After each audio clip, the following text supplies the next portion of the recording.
Eh bien, bonjour à tous, nous voici à Séville pour une présentation internationale, la présentation du Michelin Road 5. Grosse nouveauté très attendue. On a rendez-vous ici maintenant sur le circuit de Monte Blanco pour une journée de test d'atelier et aussi un passage sur route. Donc on va aller tester tout ça et je vous dis tout de suite. Le segment des pneus Sport Touring, c'est l'un des plus concurrentiels. Avec 1 500 000 unités vendues pour le pilote Road 4, Michelin se devait de trouver un successeur à sa hauteur. Et on peut dire que les ingénieurs de Michelin ont bien bossé. Le pneu avant se dote de la technologie 2CT, qui allie deux mélanges de gomme distincts 100% silice.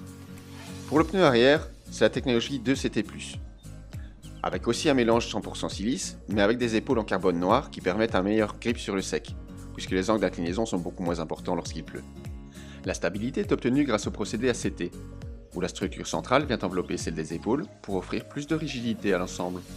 J'ai vraiment apprécié ce pneu parce qu'il est non seulement performant, quelles que soient les conditions, il est agréable, il est confortable et dès qu'on veut augmenter quand même un petit peu le rythme sur les routes très sinueuses, ça permet quand même d'avoir un rythme assez soutenu. Donc on a un pilote Road 4 sur une des motos qui est complètement neuf et un Road 5 qui est à mi-usure. Et le but de la manip, c'est d'aller faire 3 freinages avec chacune des motos. Les freinages sont mesurés avec ce qu'on appelle une performance box qui mesure la distance de freinage avec une précision décimétrique. Et on fait des freinages de 90 km/h jusqu'à 10 km/h pour la mesure, mais on va quand même jusqu'à l'arrêt complet. Voilà. Et donc on peut juger ici qu'un Road 5 à mi-usure est identique en freinage, voire très légèrement avec freine, voire même très légèrement inférieur à un Road 4 qui est complètement et entièrement neuf.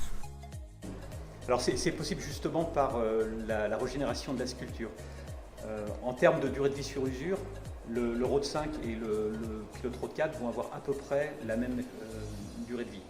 La différence, c'est que sur le Road 5, après 5000 km, vous allez commencer à réouvrir des sillons, et ça permet d'évacuer l'eau, et ça permet de maintenir la performance mouillée.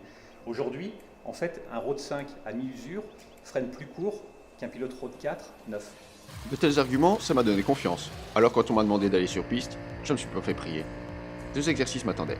Le premier, un évitement, et le second, un gros freinage à 110. Quelles que soient les circonstances, le Road 5 n'a pas sourcillé.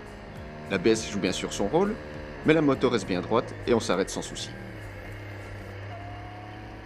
Le Road 5 est en progrès sur le sec, et pour le vérifier, je me lance au guidon d'une Ducati Supersport sur le circuit de Monte Blanco. C'est là que le Road 5 monte ses limites. L'arrière se cherche et l'électronique intervient en sortie de virage. Michelin le dit très clairement, c'est pas du tout la vocation du Road 5. Pour ce genre d'exercice, il faudra se tourner vers le Power RS ou d'autres concurrents.